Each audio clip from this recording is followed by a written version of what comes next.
তীব্র তাপদাহে মধুখালীতে ৭ শতাধিক মানুষকে ঠান্ডা শরবত পান করালো স্বপ্নের শহর মধুখালী।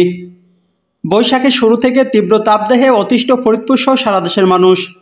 গত ২ সপ্তাহে ফরিদপুর জেলার আবহাওয়ার তাপমাত্রা গড়ে ৩৫ ডিগ্রি থেকে ৪০ ডিগ্রি পর্যন্ত ওঠানামা করছে।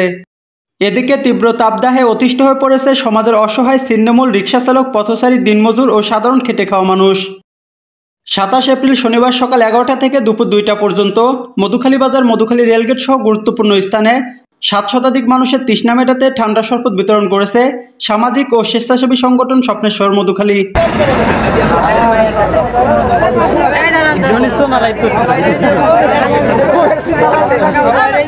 উক্ত শরবত বিতরণ কর্মসূচিতে উপস্থিত ছিলেন স্বপ্নের শহর মধুখালীর সভাপতি মোহাম্মদ রফিকুল ইসলাম, সাধারণ সম্পাদক মোহাম্মদ সজিব মিয়া, যুগ্ম সাধারণ সম্পাদক জহির বিশ্বাস, সাধারণ সম্পাদক আরিয়ান শাওন, সাংগঠনিক সম্পাদক নাইমুজ্জামান সৌরভ, অর্থ সম্পাদক এস এম মইনুল ইসলাম, আইন বিষয়ক সম্পাদক রিফাত তালুকদার সহ অন্যান্য নেতৃবৃন্দ।